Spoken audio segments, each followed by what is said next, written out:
Hay una cuenta que hacen en los partidos tradicionales que desde el regreso a la democracia fueron los que dominaron la arena electoral, a los cuales les surgió finalmente allá por el 2001 un partido de derecha también, pero que se transformó en la cara de uno de los partidos más tradicionales que es en la Argentina, que es el antiperonismo, frente obviamente al peronismo, pero hacen una cuenta de que cuando este experimento de alguien que llegó a la presidencia y que no era de un partido tradicional, recuerden, Javier Milei no tenía más estructura que el apoyo, obviamente, de un sector empresarial que apostaba a un sistema de medios, pero no tenía la estructura de un partido, de una organización, de cuadros a nivel nacional, etcétera, pero que apareció como tercera alternativa frente a un gobierno peronista fallido y un gobierno antiperonista al que millones de argentinos tampoco querían volver. Y apareció esta tercera opción.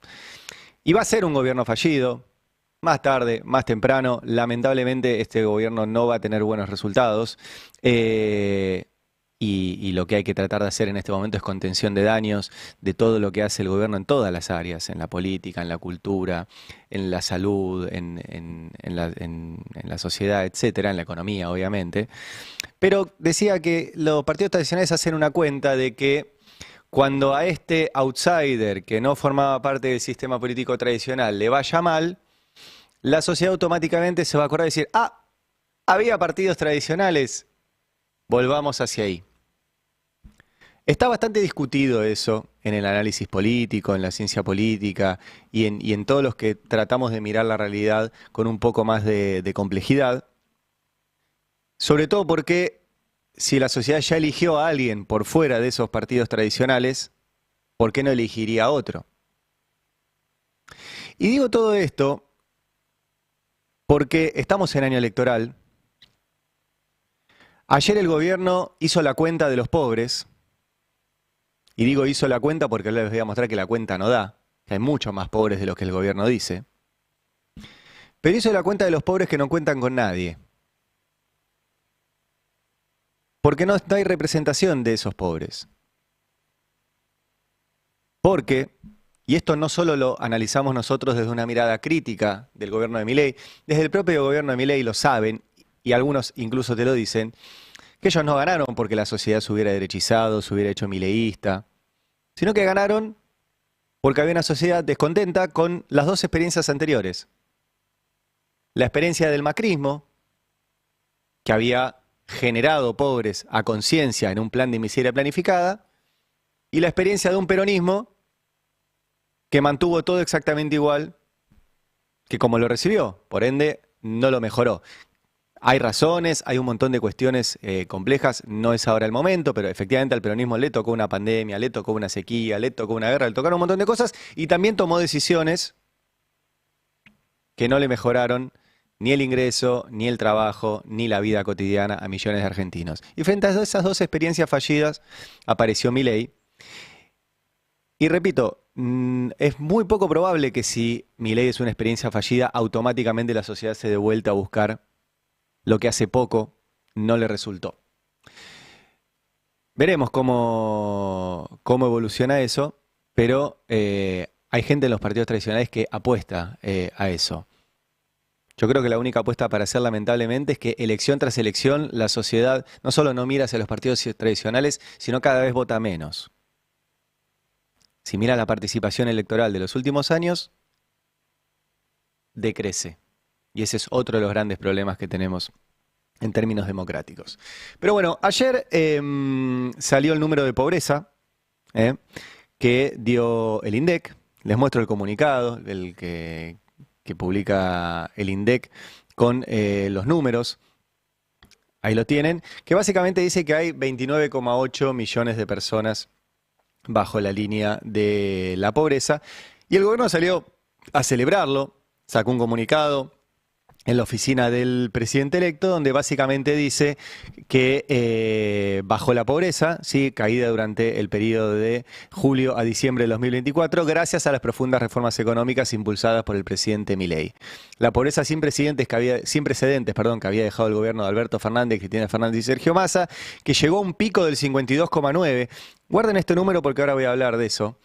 en la medición del primer semestre de 2024, se redujo al 38,1 en el segundo semestre, mientras que la indigencia disminuyó del 18 al 8, con un efecto directo como efecto directo de la lucha contra la inflación que ha llevado adelante el presidente Javier Milei, además de la estabilidad macroeconómica, etcétera. Dichos índices reflejan el fracaso de las políticas del pasado, ¿sí?, que sumieron a millones de argentinos en la precariedad, mientras vendían que estaban ayudando a los pobres, pero la pobreza no paraba de aumentar.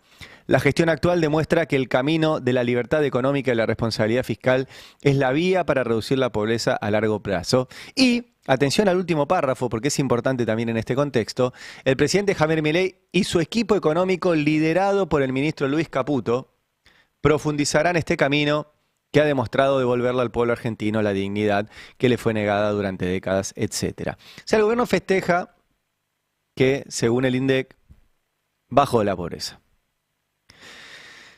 Quiero mostrarles un par de cosas para tratar de entender de dónde saca los números el gobierno y por qué es falso todo esto. Si escuchan el Destape, ya habrán escuchado cómo hay una falla metodológica en cómo el INDEC está contando la pobreza. Pero vamos primero a los datos incluso del propio INDEC. Primero los datos del primer semestre, porque ahí hay una primera falsedad en lo que dice el gobierno, que es que compara semestre contra semestre. Y en realidad la forma de comparación es el mismo semestre contra el mismo semestre. ¿Sí? Esto es primer semestre de 2024, los primeros 6 meses de Milei, contra el primer semestre de 2023, que fue el último primer semestre del gobierno anterior. Efectivamente la pobreza era alta, 40%, muy alta, insultantemente alta, violentamente alta. ¿Sí? Pero si uno compara lo que dejó el gobierno anterior en ese primer semestre de 2023, era del 40%. Y el primer semestre de Milei fue del 52,9%. Ese número es el que Milei, en el comunicado que les leí recién, dice que es el número del gobierno anterior. ¿Por qué es importante esto? Porque el primer semestre de Milei es efectivamente de Milei, no es del gobierno anterior. Él te dice que es todo culpa del rezago que dejó el gobierno anterior. Ahora, el que decidió asumir y meter una mega devaluación apenas asumió, ahora quedó viejo y en el tiempo. Pero Milei lo primero que hizo fue devaluar. Y al devaluar, subió 13 puntos la pobreza. 13 puntos la pobreza. Porque los precios se recontra dispararon en ese primer semestre de gobierno de Milei por decisiones tomadas por Milei. Entonces Milei en ese primer semestre subió la pobreza. Ahora después hizo algo inteligente en sus términos, no real pero inteligente, que fue frenar la inflación por inanición. La frenó, por un lado, con los dólares ficticios, sostenidos como venimos mostrando, y ahora vamos a volver a mostrar, inyectando dólares para que el dólar no se mueva. Y por el otro lado, bajando el consumo. Llevamos en la Argentina 15 meses seguidos de caída del consumo. ¿Quién gobernó los últimos 15 meses? Milei. Milei. Y si baja el consumo, y baja el consumo en cosas básicas, en alimentos, en medicamentos, en alimentos básicos como la yerba mate, como la leche, como la carne. No es que, como siempre dice Navarro, está todo el mundo a dieta. Es que no lo pueden comprar. Entonces ahora sí, vamos al dato que dio ayer el gobierno, pero comparando segundo semestre contra segundo semestre. Y ahí tenés el segundo semestre de 2023, que eso sí es efectivamente lo que dejó el gobierno anterior, que era muy alto, y era insultante, y era violento. Y ahí ya los números son distintos, del 41,7 al 38,1 que midió ahora el INDEC. Me olvidé de un dato en el anterior del primer semestre, si podés volver un segundo al anterior, Fer, discúlpame, que era el número de indigencia. Cuando les conté recién que Milei aumentó 13 puntos la pobreza, también miren el número de indigencia. Primer semestre de 2023, 9,3. Primer semestre de 2024, 18. Duplicó la indigencia, Milei. La duplicó. Ahora sí vamos al segundo semestre y bajamos del 41,7 al 38,1 Y la indigencia del 11,9, que era del segundo semestre de 2023, al 8,2. Si alguien me podrá decir, pará, le estás dando la razón al gobierno, bajó la pobreza. No. No. Porque lo que sucede, está muy bien explicado hoy en una nota de Rodrigo Núñez, en el Destape, y en tantas notas que hemos publicado explicando que la metodología del INDEC está tomando una canasta del año 2004. Si estamos en el 2025, evidentemente no son iguales los consumos en 2004 que en 2025. El INDEC ya tiene una actualización de esa canasta para medir bien, y no mide bien, porque si mide bien, como en la Argentina la pobreza se mide por ingresos, le daría que hay mucho más pobres a la medición del INDEC. Entonces, como el INDEC mide con una canasta antigua, al medir así, te da estos números. Esa es la explicación técnica. Después cada uno de ustedes tendrá la explicación de su vida real, de su vida cotidiana. ¿Hay menos pobres? ¿Hay menos indigentes? ¿Cómo puede haber menos pobres con caída de 15 meses consecutivos del consumo? ¿Cómo puede haber menos pobres con aumento del desempleo? ¿Cómo puede ser? ¿Cómo le da la cuenta? Bueno, la cuenta efectivamente no da. No da. Pero, repito, esos pobres, y voy a hablar ahora en un rato, tampoco cuentan con nadie. Tampoco cuentan con nadie. No tienen representación en este momento. Ni hablar de que ahora se vienen otra vez aumentos, ya están aumentando los alimentos, y eso sí pondera fuerte en la medición. Van a aumentar de vuelta la luz, el agua, el transporte, la medicina, etcétera. Por ende, todo va a ir hacia allá. Y ni hablar del otro tema que se ha dejado de mencionar mucho. Si tenés a los jubilados con las jubilaciones en 280 lucas, el bono congelado, les quitaste los medicamentos, ¿eso no generó nuevos pobres? O ya eran pobres, ni hablar, pero... Y las familias que ahora tienen que ayudar a esos jubilados que no llegan a comprar los medicamentos, los pañales. Ayer me contactó un jubilado que estaba internado, en realidad la familia. Cobra 280 lucas, me dijo, tiene que gastar 110 en pañales. Que los recibía y se los quitaron. Tiene leucemia, una leucemia grave. Recibía los medicamentos hasta diciembre para esa leucemia. ¿Se acuerdan en diciembre que contamos que les metieron un trámite en el medio para que hicieran un certificado de pobreza? A ver si les daban los medicamentos. Bueno, no pudo hacer el trámite. Hace 3 meses que no recibe la medicación de leucemia. De leucemia. No tiene familia que lo ayude, cobra 280 lucas, hagan los cálculos ustedes. Digo, esa es la situación de millones de personas hoy en la Argentina. Bueno, eso respecto de los datos de ayer. Ahora, ayer también hubo novedades vinculadas al FMI, que viene supuestamente a acompañar, y lo dice el propio FMI, el gran desempeño económico que ha tenido este gobierno. Repito, 15 meses de caída de consumo, 15 meses de caída de producción, la mitad de las fábricas del país, la mitad de las máquinas del país, perdón, están paradas, la capacidad instalada está en el 55% en la industria, caída de la industria, caída del comercio, aumento del desempleo. Es tan larga la lista de cosas que no están funcionando en materia económica. Pero bueno, el FMI igualmente viene a apoyar esto. Ayer habló Alejandro Werner, ¿sí?, exdirector del FMI para el hemisferio occidental, y dijo esto respecto de cómo viene la negociación. Mirá.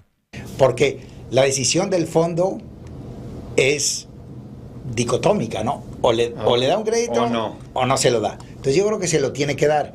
Y en ese sentido creo que tiene que darle un crédito lo suficientemente bueno para apoyar a Argentina de acá a la elección, y luego un crédito muy, muy bueno para apoyar una liberalización. Y digamos que conceptualmente, en una nota que yo escribí, dije, lo más lógico es hacer 2 programas. Un programa chico de aquí a la elección y luego el verdadero programa después. Si eso se hace dentro del mismo programa, haciendo, digamos, con desembolsos no muy grandes de aquí a la elección, sin compromisos de política tan fuerte, y después una revisión del programa mucho más agresivo, con flexibilización del tipo de cambio, yo creo que sería muy bueno, y creo que al final vamos a terminar en algo parecido a eso. Así. Es re interesante, este hombre que escucharon recién fue durante muchos años el director para el hemisferio occidental del FMI. Y quería mostrárselos porque lo que dice es que el FMI se mete en las elecciones de los países. Va a decir, chocolate por la noticia. Ya sé, durante el gobierno de Macri hicieron eso, lo intentaron. Le dieron a Macri y a Luis Caputo, el mismo que hay ahora, 44.000 millones de dólares. Habían pedido 57.000. Después Alberto Fernández cuando yo dijo, che, no me manden, el resto no me lo manden, no hace falta. Pues. Pero 44.000 vinieron y se fueron. Y se fugaron y Macri perdió igual las elecciones. Que es algo también importante remarcar. Milei, al igual que Macri, no le va a servir todo esto. Así como no le va a servir algo de lo que voy a hablar en minutos, que es la persecución judicial. Milei, al igual que Macri, va a utilizar la persecución judicial para tapar todo esto. Y no le va a alcanzar, nunca alcanza eso. Pero bueno, ahí estaba esta declaración de Alejandro Werner, que era interesante por esto, porque decía, y bueno, el FMI primero le tiene que hacer un aporte al gobierno para que gane las elecciones. Y después le tiene que hacer otro aporte para que siga haciendo las cosas que hace. Bueno, ayer finalmente apareció la primera buena noticia del FMI para el gobierno, porque recuerden que la semana pasada Caputo dijo, voy a tener 50.000 millones de dólares entre lo que me va a dar el FMI y lo que tengo en el Banco Central. Esa cuenta no da nunca, porque en el Banco Central cada vez hay menos. Hoy vamos a bajar la barrera de los 25.000 millones de dólares. Él dijo que le iban a dar 20, por ende te daba 45. Dijo que sumaba, siendo generosos, otros aportes que le van a hacer el BID y el Banco Mundial y con eso llegaba a 50. Ahora, el FMI se dedicó toda la semana a cachetearlo, a Caputo, al cual ya conocen y en el cual no quieren caer de vuelta. Y básicamente el FMI, a través de su vocera, Julie Kozak, le dijo durante toda la semana, pará, estamos hablando primero de una cifra considerable, no dijo 20.000, después dijo 20.000 es lo que pidió el gobierno, todavía falta definirlo, y además todo va a llegar en cuotas. Por ende, nunca va a haber 50.000 millones de dólares en las reservas del Banco Central en el plan Caputo y Milei. Pues Milei también repitió ese número.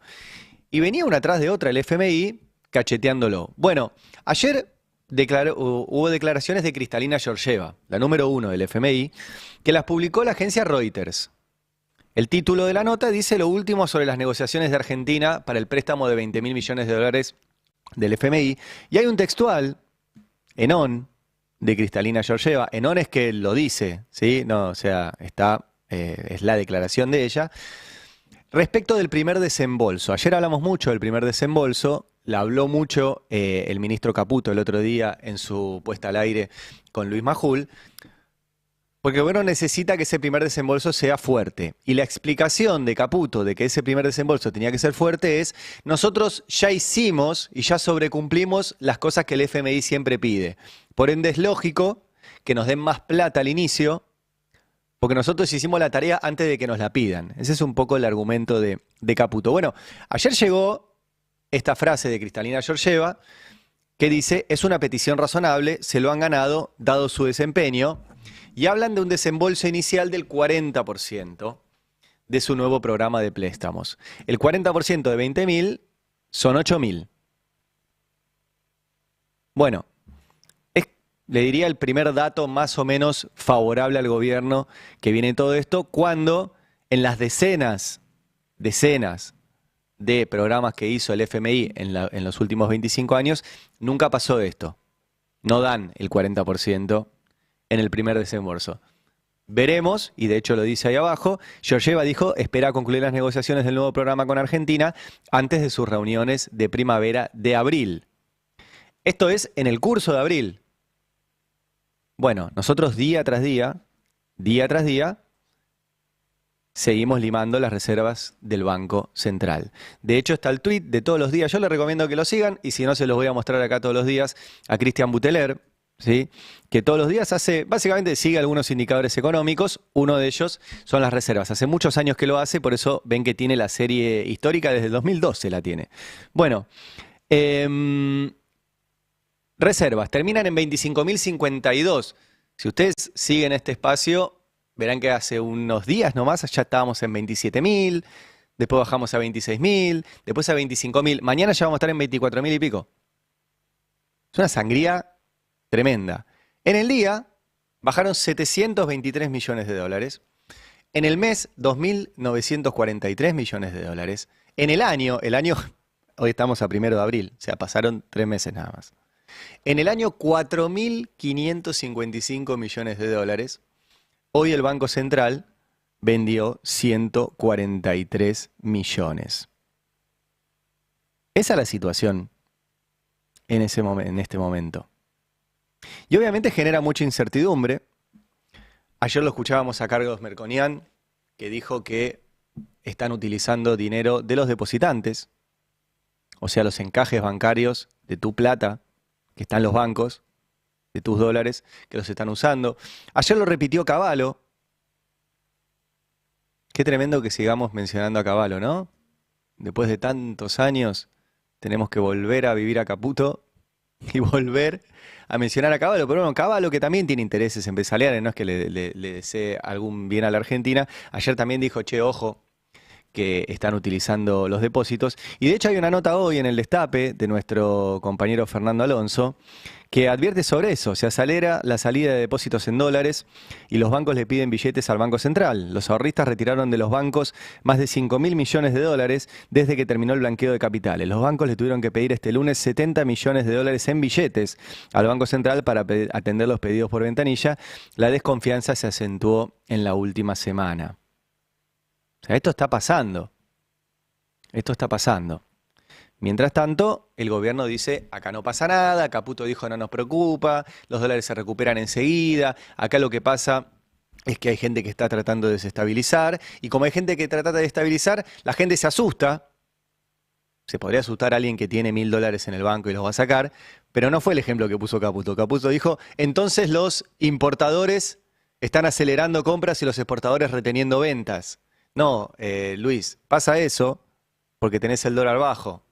Entonces al importador le conviene traer todo lo que pueda ahora y al exportador le conviene retener hasta que vos finalmente cedas, hagas una devaluación como te está pidiendo todo el mundo y obtengan más pesos por esos dólares que tienen retenidos. Siempre repetimos esto, nadie acá está pidiendo una devaluación, ¿eh? La devaluación, ya que estamos hablando del número de la pobreza, se traduce automáticamente a los 5 minutos en más pobres, en más indigentes, en aumento de precios, en inflación. Y las consecuencias de una devaluación nadie las quiere. Lamentablemente llevaron a eso. Hicieron una mega devaluación cuando asumieron que multiplicó la pobreza y después se comieron los efectos de esa devaluación para garantizarle un negocio a los bancos. Bueno, termina así.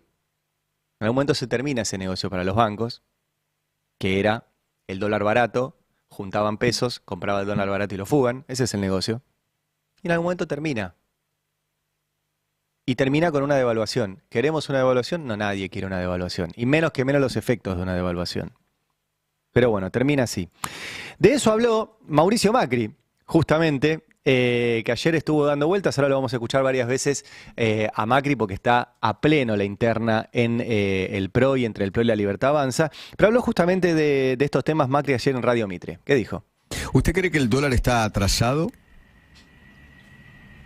Yo diría que el presidente y el ministro de Economía saben bien que hay que apoyar fuerte para que la Argentina crezca en sus exportaciones. Y las exportaciones están sufriendo, con lo cual esto se arregla pagando impuestos o teniendo otro tipo de cambio.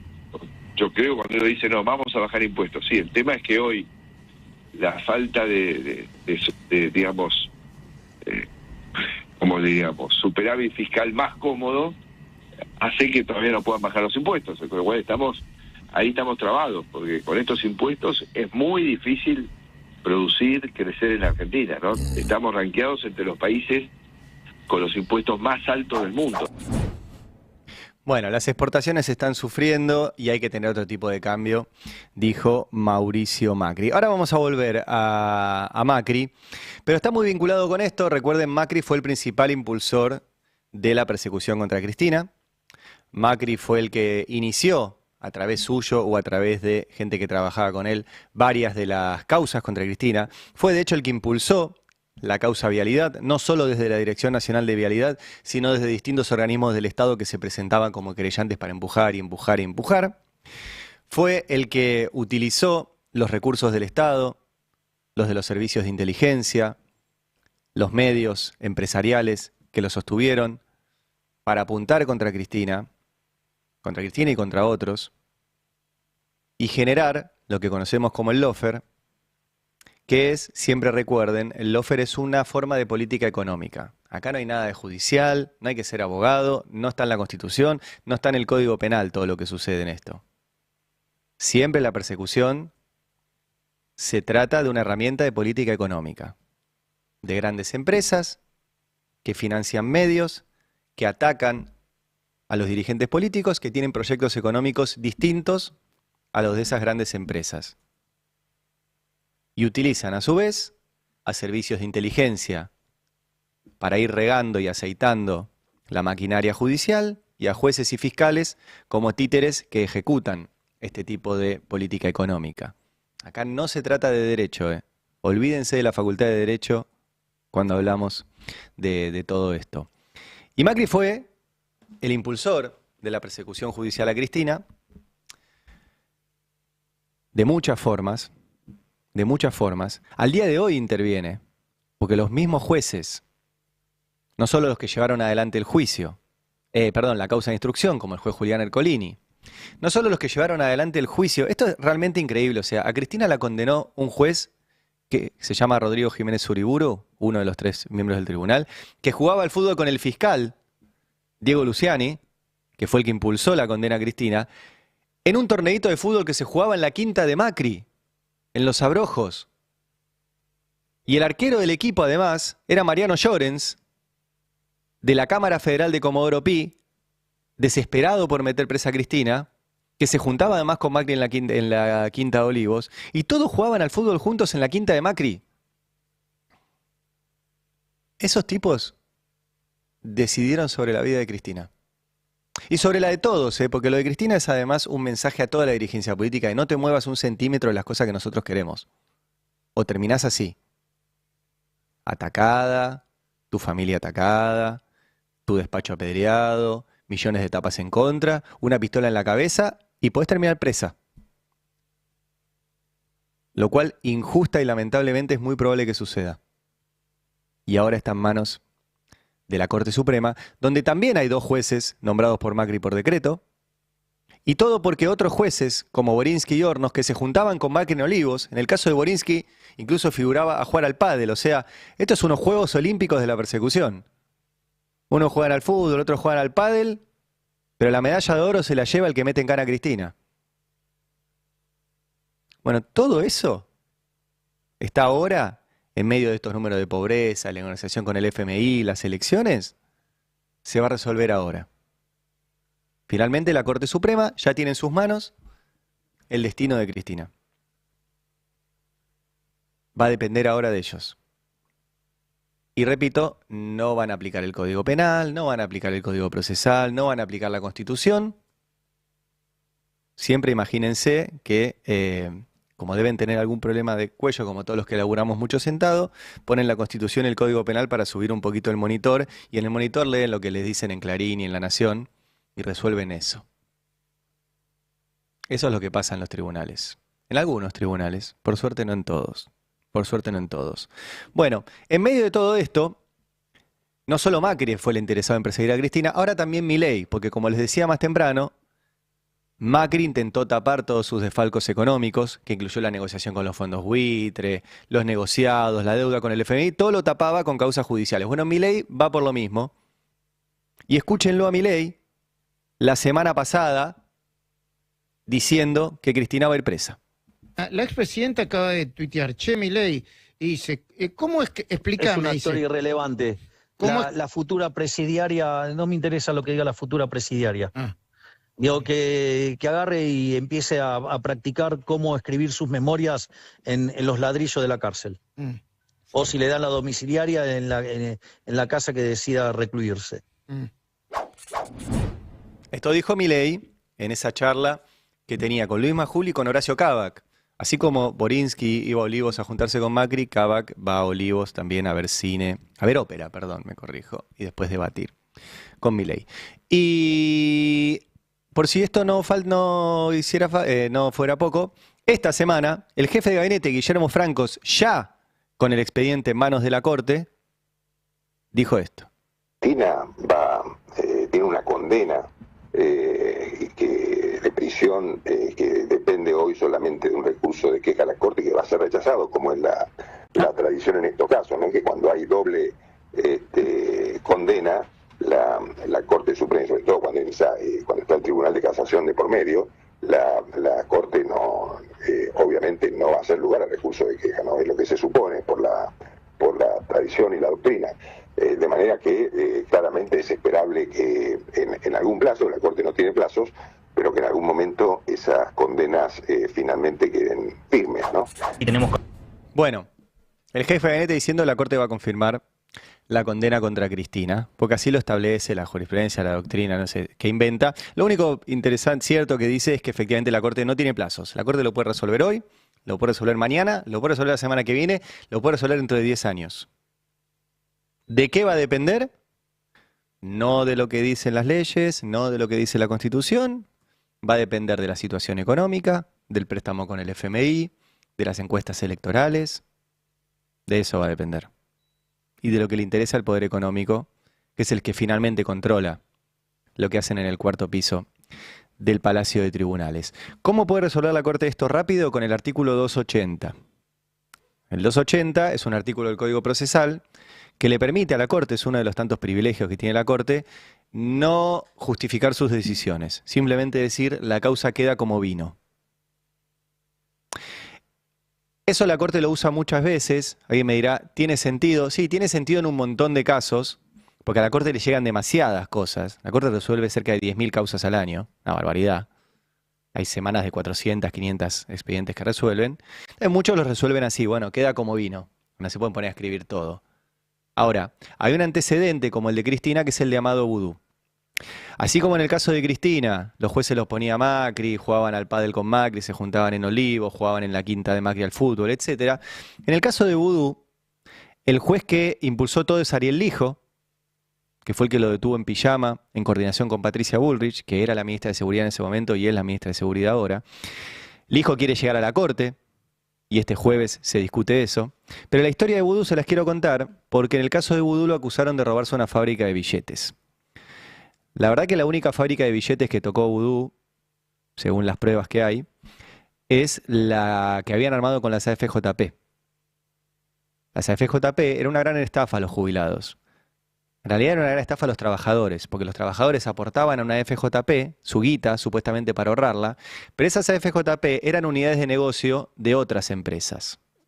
Y lo que hacían con la plata que supuestamente ahorraban para los trabajadores era comprar a precio inflado las acciones de sus empresas madre. ¿Se entiende el negocio? O sea, agarraba, por ejemplo, el Grupo Clarín y creaba una FJP. En esa FJP tenía plata de gente que supuestamente estaba ahorrando para su jubilación. Pero esa plata se la prestaba a sí mismo a través de la compra de acciones a precio inflado. Una acción que la pagaban a 10 mangos, al día siguiente valía 3. Con eso capitalizaban a la empresa madre. Eso era una estafa. Una estafa. A Amado Vudú se le ocurrió la idea de tocar esa fábrica de billetes. No, Chicone, esa fábrica de billetes. Y decir, che, esto que vuelva al Estado para que volvamos a tener un sistema solidario, capitalizado, con un fondo de garantía de sustentabilidad, y que esa plata sirva para algo. Bueno, eso nunca se lo perdonaron. Cristina, en Sinceramente, en su libro, dice que esa fue la decisión más importante de su gobierno en términos económicos, políticos y simbólicos. Lo escribió Cristina en Sinceramente, lo cual efectivamente es cierto y para el poder económico también es cierto, porque a Vudú se la cobraron esa. Pero en la causa Chicone no solo lo detuvieron a Vudú sin condena, Vudú estuvo preso sin condena durante mucho tiempo, por decisión de Lorenzetti, aplicada por Ariel Lijo, por eso Lorenzetti ahora quiere que Ariel Lijo vaya a la Corte. No solo eso, sino que en el juicio metieron por la ventana el testimonio, que en su momento fue muy famoso, de Alejandro Van der Broele. Y así como les contaba que Macri se juntaba a jugar al pádel o a charlar con Mariano Borinsky, con Gustavo Hornos, que los otros jueces que condenaron a Cristina jugaban al fútbol en su quinta, etc., al testimonio clave contra Vudú, Alejandro Van der Broele, le pusieron un hotel boutique que se llama La Masía, que queda en Chacras de Coria, en Mendoza.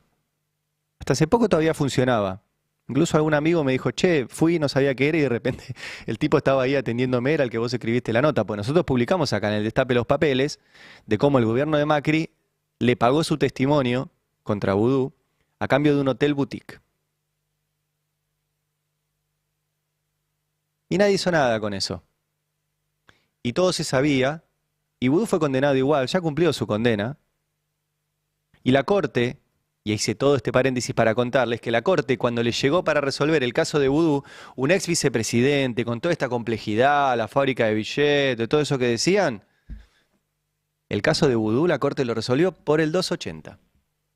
Un párrafo tiene el fallo de la Corte que dice, queda todo como está, no explico nada, no lo justifico y confirmo la prisión de un expresidente, de un ex vicepresidente. Eso hizo la Corte con Vudú. Les cuento el antecedente porque la Corte puede hacer esto mismo con Cristina. Y hay muchos que piensan que va a hacer eso, que además es la forma de sacarlo rápido. Veremos cómo termina esta situación. Pero no solo es Milei y Macri. Así como el Lofer necesitaba de guita de los empresarios, de espías, de jueces, de fiscales, del gobierno de Macri, también necesitó un sistema de medios, sin el cual era imposible llevar adelante esa barbaridad y esa persecución, que sigue igual ahora, exactamente igual, que tapó con el Lofer las barbaridades que hacía Macri y ahora van a querer tapar con la persecución a Cristina otra vez lo que está haciendo este gobierno. Y todo con una sincronización asombrosa. Ayer Majul en La Nación Más, mirá. Como dice Cristina Pérez, lo dijo un día, y yo concuerdo con la idea, debería estar presa hace rato. Si algunos fiscales o algunos jueces tuvieran lo que hay que tener. Si no tuviera coronita, y en su momento fueros, hola, diputado Miguel Ángel Pichetto, debería haberse aplicado la doctrina Irurzun. ¿Sabes cuál es la doctrina Irurzun, no? Es decir, la prisión preventiva anticipada debido a su capacidad o a su poder para entorpecer la investigación. O sea, Majul estaba pidiendo que a Cristina la detuvieran por ser Cristina. Porque si es por eso, Macri, que tenía causas judiciales, también tendría que estar detenido por su capacidad de incidir en causas judiciales, por ejemplo, dándole letra a Majul. Y nunca nadie pidió prisión preventiva para Macri si no le corresponde. Pero el tipo estaba pidiendo que Cristina tendría que estar detenida hace mucho. Majul. Le dije que había sincronización, Jonathan Viale, en TN. Hay gente que está desesperada, y sí, desesperada ¿por qué? Porque no le pongan la tobillera electrónica. ¿Qué pasó? La expresidente presentó hoy a la mañana un recurso ante la Corte Suprema para evitar la prisión domiciliaria. ¿Dónde podría pasar la prisión domiciliaria Cristina Fernández de Kirchner? Igual falta mucho, falta que se expida la Corte, recordemos, ¿no? Esto, había rumores que iba a pasar esta semana. Bueno, señores, elige tu propia prisión domiciliaria en algún momento. Elige tu propia domiciliaria. No es chicana, pero podría llegar a pasar que Cristina tenga esta discusión con su familia, con Máximo, con Florencia, con quien sea, es decir, va a haber que fijar un punto de prisión domiciliaria. Yo todas las cosas que les conté son públicas, aclaro siempre eso porque no hay una cuestión de capacidad periodística y de que nosotros tenemos más información que Majul y que Viale. La única diferencia es que nosotros decidimos contarle y mostrarle, Majul y Viale deciden ocultarla y mentir.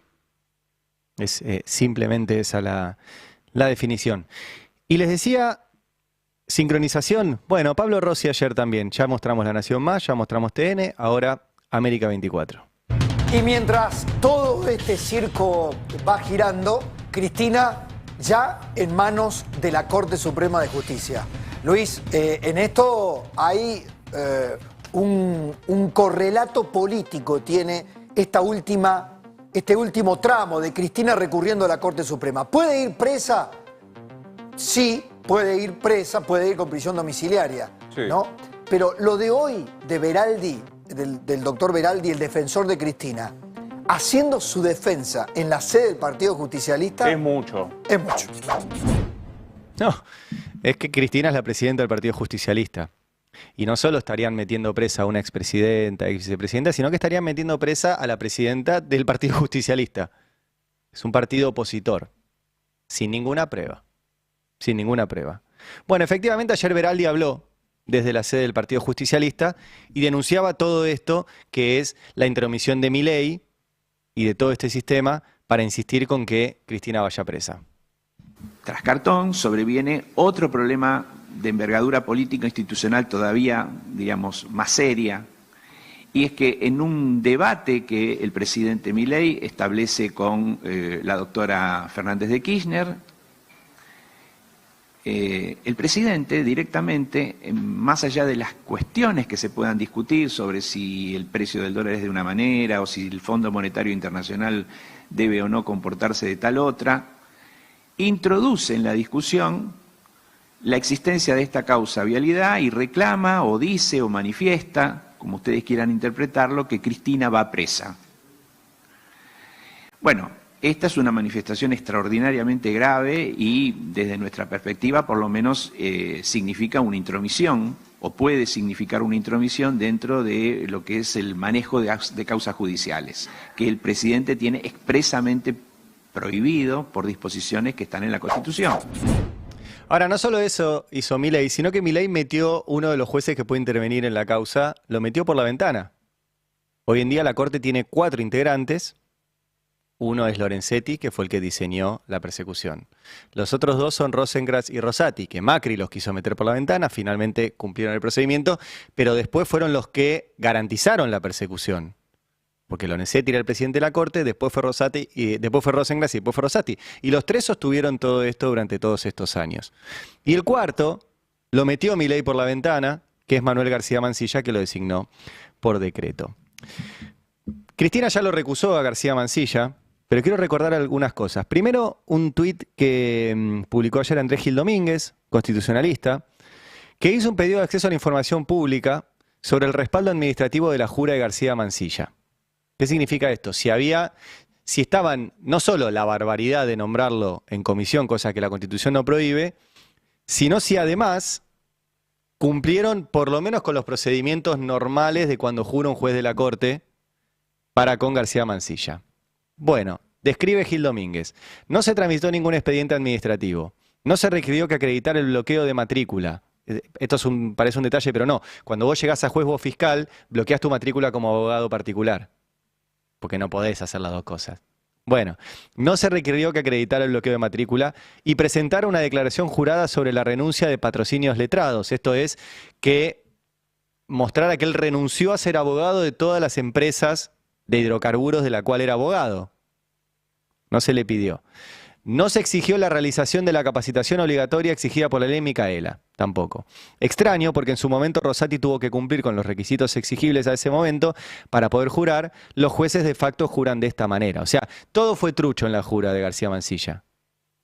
Así que no sabemos ni siquiera si renunció a ser abogado de las empresas de hidrocarburos a las cuales él representaba.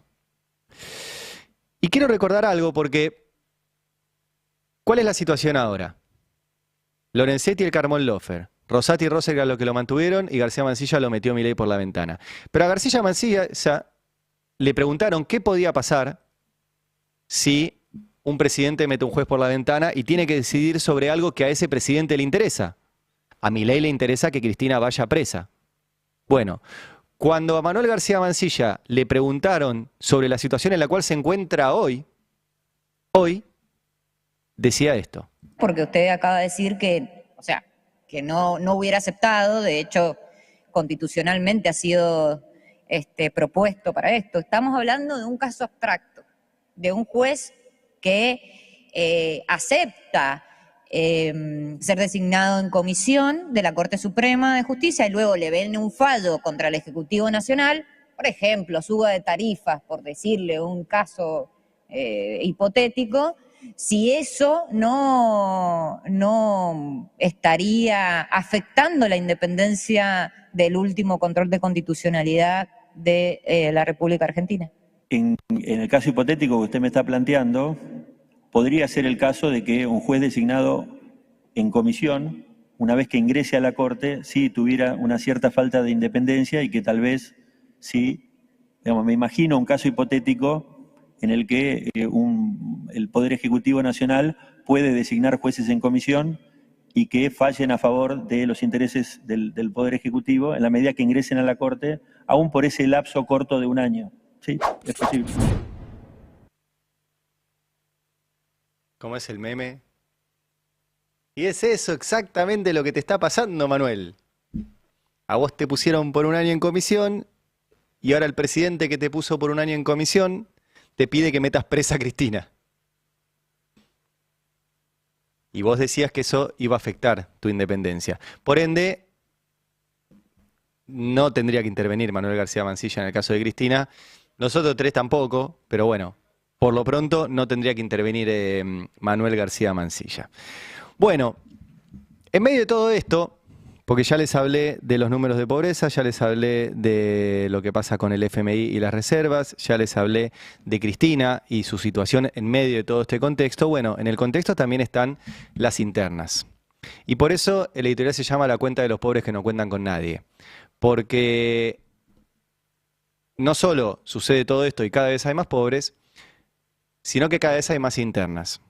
Ayer, el ministro de Gobierno de la provincia de Buenos Aires, Carlos Bianco, en una conferencia de prensa, tuvo que salir a explicar que en la discusión que hay en este momento en la provincia de Buenos Aires, que es que si se desdoblan las elecciones o no se desdoblan las elecciones, el que decide eso es el gobernador Kicillof por la Constitución. ¿Por qué lo tiene que salir a explicar? Y ahora se los voy a escuchar. Porque hace unos días estaban negociando eso con el sector de la Cámpora y el cristinismo de la provincia de Buenos Aires y le metieron en la legislatura bonaerense un proyecto de ley que dice que la legislatura bonaerense ponga la fecha, al contrario de lo que venían negociando. Bueno, entonces les contestó así Carlos Bianco.